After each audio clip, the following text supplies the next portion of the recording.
Your indulgence, would you be interested? Baka pwedeng imbitahin natin yung wholesaler mismo, yung dealer na kausap ng wholesaler nyo. I think, And retailer? Mr. Chair, following your logic, imbatahan na natin silang lahat. Because we have to get to the bottom of this. Because here you have the importers who own the warehouses, who actually are wholesalers as well, but are passing the blame to the retailers dahil sila nagdadala sa mga merkado. So Mr. Chair, para matapos na natin itong kwentong to, at we can get to the bottom of this at wala nang sisihan, imbitahan na po natin silang lahat. Yes, siguro. Para magkaalaman na talaga kung sino ba talaga ang nagkulud, kung sino ang nagkontrol ng presyo, kung sino ang nagkonsyaba para mapahirap ang buhay ng Pilipino.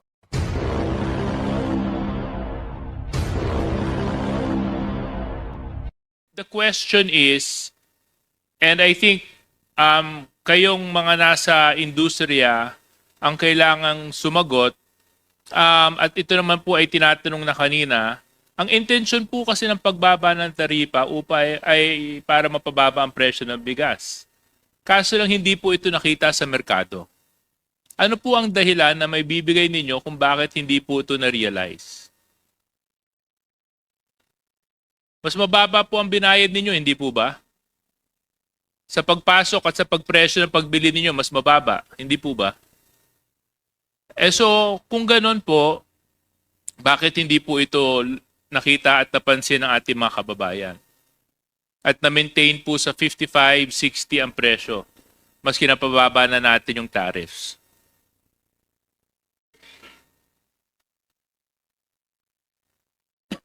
Your Honor, based on Yes. based on my experience, my own experience, kasi I usually go out in the market. I talk directly to the wholesaler. Yun nga, gaya ng sabi ko kanina, nung wala pa yung reduction of tariff duties, we're selling at 1/5. Then nung bumaba, nung binaba ang tariff duties, naging 150. So, nagbaba kami ng presyo, hindi nagbaba ng presyo the rest of the ano. So, So, sino po yun? Yun nga, sa wholesaler nagbaba ng by around 50 pesos. So, sino nga po yun? Yun nga po yung sinasabi ko kanina, yung dealers and retailers ang hindi nagbaba ng presyo. Despite kami Mr. po, Angeles, can you please speak closer to the mic para medyo mahina lang po yung kami boses? po sumusunod lang sa dictate ng market. Kung mataas ang Vietnam, mataas ang benta namin. Kung mababa ang Vietnam, tumaas ang dollar, siyempre, tataas din kami. Kung mababa ang dollar, mababa ang price sa Vietnam, binababa namin ang presyo. You can check on the wholesalers based on the historical data nila. No, but it doesn't make sense. Sorry, what's your name? Big Angeles po. Yeah, Mr. Angeles. It doesn't make sense because we lowered the tariffs considerably.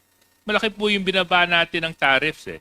And at the same time, oversupply din po tayo sa dami ng bigas na ipinasok ninyo. Ang hindi ko maintindihan, oversupply na tayo, mababa na ang presyo, hindi po ito nag-reflect sa merkado. So hindi nyo pwedeng idahilan sa akin na mahina ang piso, mataas ang dollar. I mean, you can make that as an excuse, but it's not a large enough excuse to explain why the price did not go down. Now, definitely, something happened in the cycle of bringing the rice to the market. And that's what I want to find out. So, ang sinasabi mong dahilan is dahil iba-iba ang presyo. Sa palagay ko, hindi po sapat na dahilan yon. Nakitatanong ko DA. Trabaho nyo JJ, to. sorry, with your indulgence, would you be interested? Baka pwedeng imbitahin natin yung wholesaler mismo, yung dealer na kausap ng wholesaler nyo. I think, And retailer? Mr. Chair, following your logic, imbatahan na natin silang lahat. Because we have to get to the bottom of this. Because here you have the importers who own the warehouses, who actually are wholesalers as well, but are passing the blame to the retailers dahil sila nagdadala sa mga merkado. So Mr. Chair, para matapos na natin tong kwentong to, at we can get to the bottom of this at wala nang sisihan, imbitahan na po natin silang lahat. Yes, siguro. Para magkaalaman na talaga kung sino ba talaga ang nagkulud, kung sino nagkontrol ng presyo, kung sino nagkonsyaba para mapahirap ang buhay ng Pilipino. At least yon malaman na natin yun, Mr. Chair. Yes, thank you. So, may we Okay. request from the names, Mr. Angeles, and dun po sa iba po, yung inyong mga wholesalers na kausap. And tanungin po ninyo Hindi, kung sino po yung dealers I think, nila. Mr. Chair, ito naman po mga importers natin, may bibigay po nila kung sino, kung kani-kanino sila nagbebenta. At base po sa pinagbebentahan nila, we can already more or less draw up a matrix of who they supply, and from whom they supply, we can bring it down, at least down to the market level kung sino po yung talagang pinagdadalhan ng bigas. Hindi po natin, pwede natin pagtulungan yun, hindi po ba? Okay, fantastic. Natatanong ko yung DA. Di ba, isa po kayo sa mga nag-encourage sa Kongreso para ipasa namin tong rice tarification law. The amendment, Mr. Chair? Yes, Yes, sir. correct? And when you saw that we brought down the tariff rates and you noticed that the prices did not go down, what actions did you take? Sir, I'll refer to you out to our consumer affairs ASEC. No. I'm asking you. You're the USEC, right? Yes, sir. So you're an undersecretary. What department of the Department of Agriculture do you have control of? Right, sir. Oh, there. So you should know. So tell me, Yusek Morales, ano ang ginawa ng Department of Agriculture nung nakita ninyo na ang pagbaba ng taripa ay hindi nagdulot ng pagbaba ng presyo ng bigas? Anong ginawa ninyo? Sir, we implemented yung Rice for All para maimpluwensyahan ang through the secretary yung presyuhan ng retailers kasi talagang based on the instruction of the secretary kailangan maimpluwensya natin yung Metro Manila markets kasi talagang hindi bumababa yung presyo. No. Okay. So you did another program, in other words. Yes. Correct? Is that my understanding? You did another program. However, what you failed to do is you failed to address the reason to why the rice tarification law did not successfully meet its target.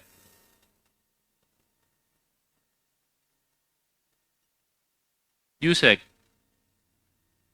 Sir, I couldn't understand the question. No.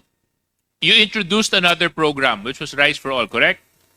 Yes, sir. But were you able to assess the reason behind the bringing down of tariffs did not reflect to the lower cost of rice? No, sir. How can you not even do that? You're the Department of Agriculture. Trabaho nyo yun eh. Sir, Kasi kami, ang trabaho namin gumawa ng batas. Ang trabaho ninyo, ipatupad ang batas. Siguraduhin na lahat ng mga stakeholders, industry players natin ay sumusunod sa alituntunin ng batas at doon sa pinaka-objectives ng batas. Yes, sir. So what I don't understand, Yusek, is how come you did not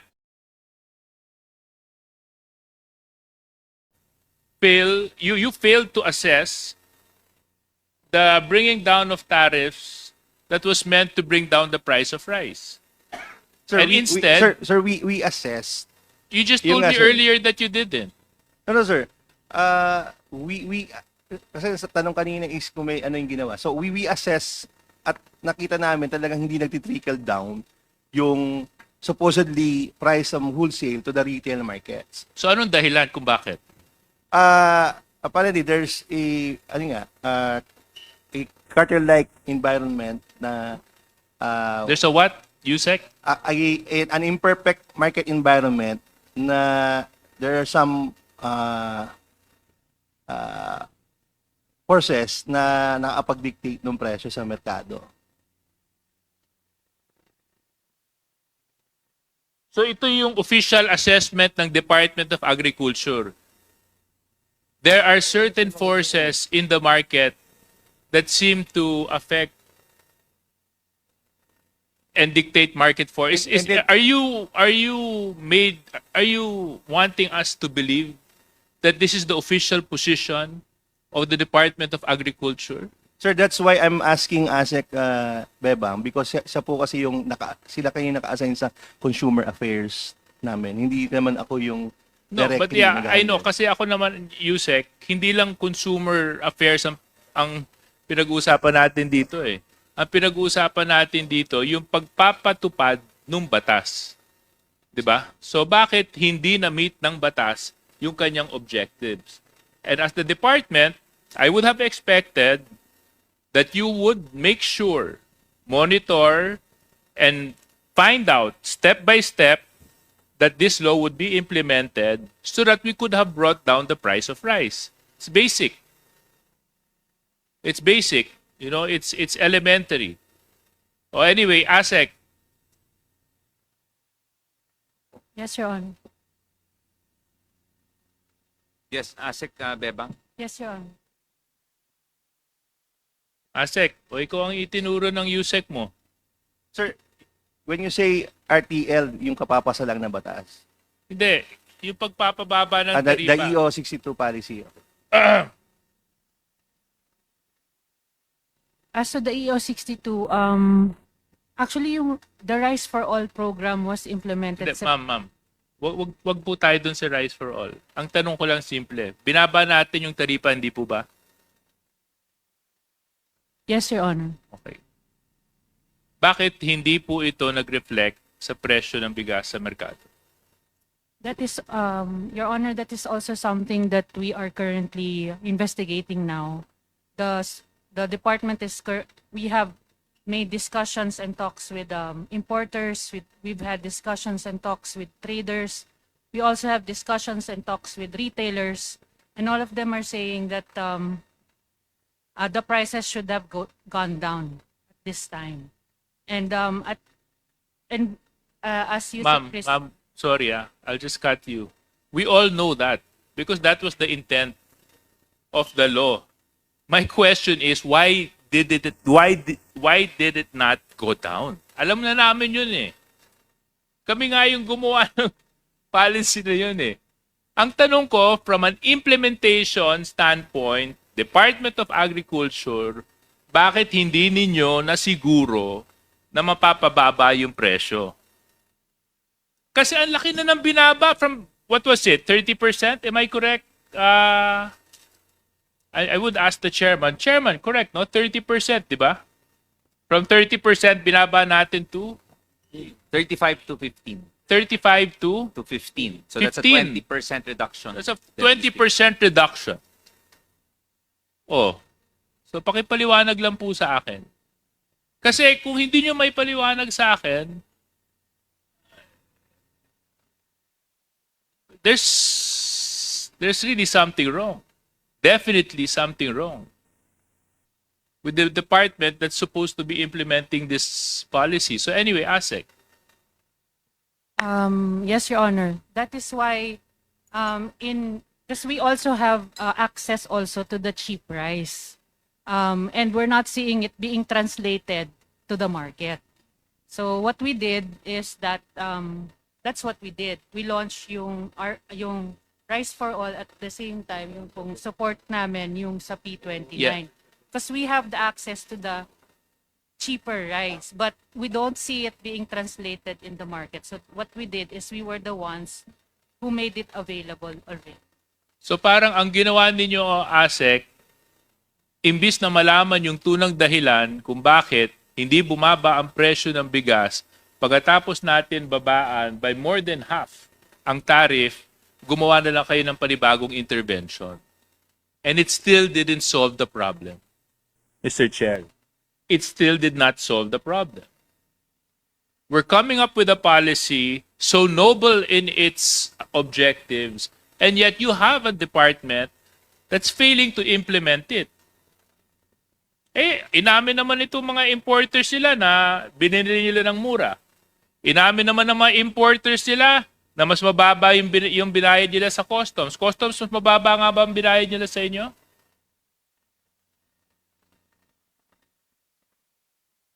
Yes, Mr. Chair.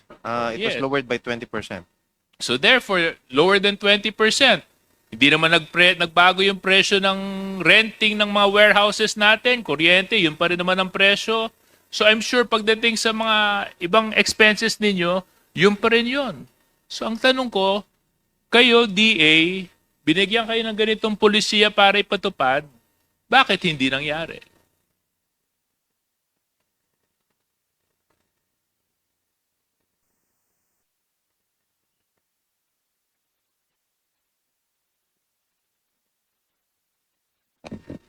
Yes, you said Chris or anyone from DA? Deputy Speaker? Si Mr. Angeles? Yeah, can I have the floor, your chairman? No. Are you from the Department of Agriculture, No, Mr. sir. Angeles? No, sir. I just want to, kanina kasi you were saying ano yung driving process. No, are you a Department of No, Agriculture? sir. I'm sorry, sir. You're not. No, sir. So after I asked the Department of Agriculture, Sir, because are you part of the implementing agency? No, sir. Okay. So yes, you Sir, said. if yung analysis namin, Mr. Chair, if yung supposedly wholesale to retail price ay hindi nag-trickle down, yung benefit profit may nakinabang. But kasi sa enforcement na kasi siya, sir, eh. I'm not I don't know if kasama siya sa Sinabi mandato mo, ng DA. Yusek, may nakinabang. Sino? Yun ang hindi ko masabi, sir. Alam mo, ito yung problema sa Mr. gobyerno natin. Eh. Yes, I mean, may problema. Alam mo na merong gumawa ng hindi tama, kaso lang hahayaan nyo na lang eh. I don't think that's the proper way of governing something so basic, which is the government and policies of rice. So I think, sorry, Mr. Chair, while I'm gathering my emotions and controlling it to explode, I will yield a few minutes to Congressman Kuang. yes, I think there's just No, I just want to suggest a reason for them. Kasi naaawa ako sa kanila, hindi sila makasagot sa iyo. So, nagbaba ng duties, ng tariff on rice, ang nag-import, iilan lang. So, kontrolado ang volume ng inimport na rice. O nag-usap-usap, nagkakontsabahan na i-restrict yung bitaw ng volume na inimport. So may depekto, if you would ask yourselves the question, may depekto kaya ang aming proseso sa pagbigay ng permit to import? I think that's the most obvious answer to Congressman JJ's question. And I think that's what he wants to hear from you. If you are soul searching within your department to find the true reason why. Mr. Chair. Thank you very much, Yusek Kuang po. No, actually, I would have preferred that, we're undergoing an assessment and going through the reasons. But, but nevertheless, siguro, isa na lang yun sa mga hihingin ko sa DA. Kasi kailan ba natin in-implement tong lowering of tariffs?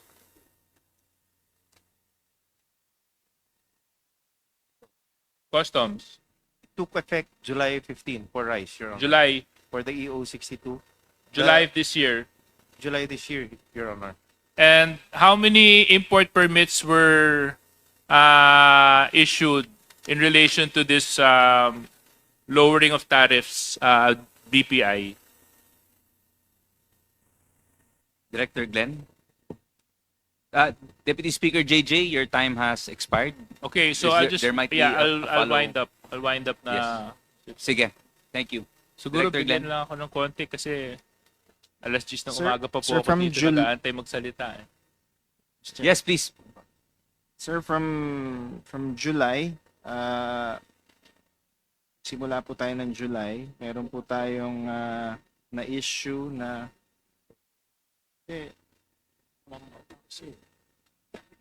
Okay, ganito na lang, Mr. Chair, para mas mabilis. Isubmit nyo na lang sa akin, basta Yes, ang binibilang ko 5 months. Di ba? 5 months from the actual implementation of the lower of rates. So anyway, para lang po sa DA, last question. Did you implement any monitoring in the retailer side when it comes to the suggested retail price of rice?